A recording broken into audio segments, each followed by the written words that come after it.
aujourd'hui dans l'autobus, à côté de moi, sur la plateforme, un de ces morveux comme on en fait guère. Heureusement, sans ça, je finirais par en tuer un. Celui-là, un gamin dans les 26-30 ans, m'irritait tout spécialement. Non pas tant à cause de son grand coup de dindon déplumé, que par la nature du ruban de son chapeau. Ruban réduit à une sorte de ficelle de teinte aubergine. Ah, le salaud! Ce qu'il me dégoûtait! Comme il y avait beaucoup de monde dans notre autobus à cette heure-là, je profitais des bousculades qui ont lieu à la montée ou à la descente pour lui enfoncer mon coude entre les côtelettes. Il finit par s'espiner lâchement avant que je me décide à lui marcher un peu sous les orpions pour lui faire les pieds. Je lui aurais dit aussi, afin de le vexer, qu'il manquait un bouton à son par-dessus trop échancré.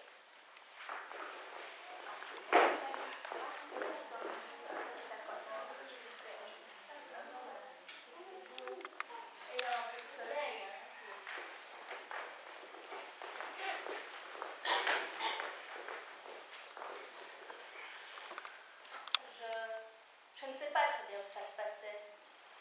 Dans une église, dans une poubelle, devant un charnier. Un autobus peut-être. Il y avait là, mais qu'est-ce qu'il y avait donc là? Des œufs, des tapis, des radis, des squelettes, oui, mais avec encore leur chair autour, et vivants. Je crois bien que c'est ça. Mais des gens, dans un autobus, il y en a un ou deux qui se faisaient remarquer, mais je ne sais plus très bien par quoi. Par sa mégalomanie, par son adiposité, par sa mélancolie. Mieux, plus exactement, par sa jeunesse ornée d'un long nez, menton, pouce, long, cou, et d'un chapeau étrange, étrange, étrange. Il se prit de querelle, sans doute, avec un autre voyageur. Homme ou femme, enfant ou vieillard, cela se termina. Cela finit bien par se terminer d'une façon quelconque, probablement par la fuite de l'un des deux adversaires. Mais c'est le même personnage que je rencontrais, mais où?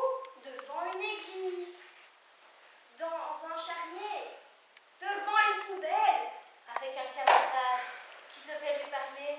Mais de quoi? De quoi? De quoi?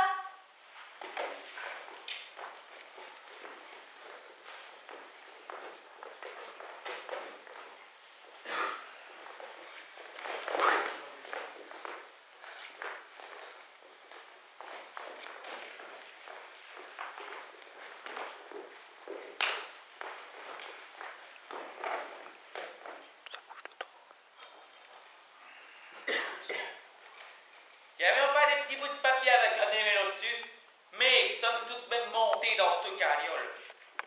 Une fois je me trouve sur cette plateforme de cette carriole, qui s'appelle comme ça aux autres, un autobus. Je me sens tout serré, tout gueuleté, tout la colle, enfin.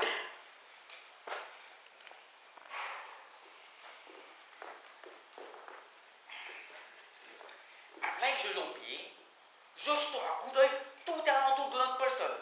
Et qu'est-ce que je voyais on dit pas? Un gland flandrin, avec un de ses coups, la tête pas ordinaire. Le cou, les était trop long. Chaque yo, l'avait de la tresse autour d'amouille.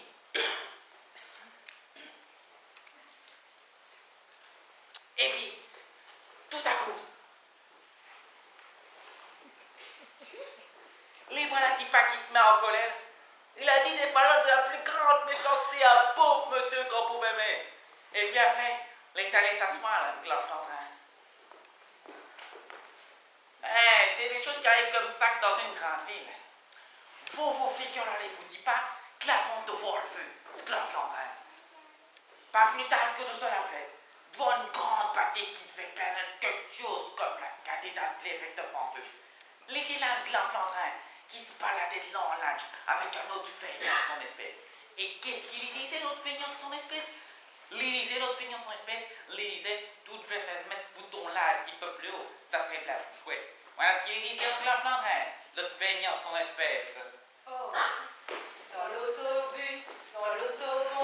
l'autobus c'est l'autobusson qui dans les rues, qui dans les ronds, va son chemin un petit bond.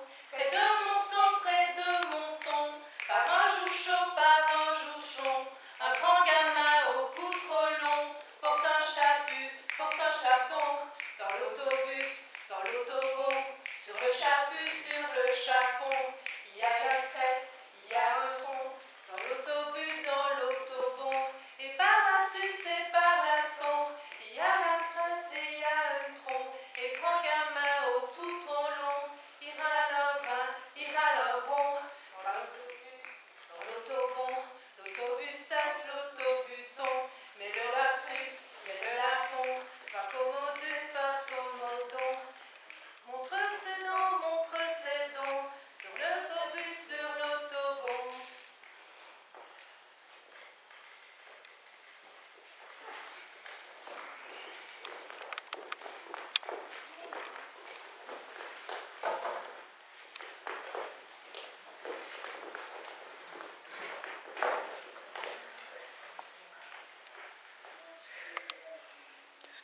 Moi, je comprends ça.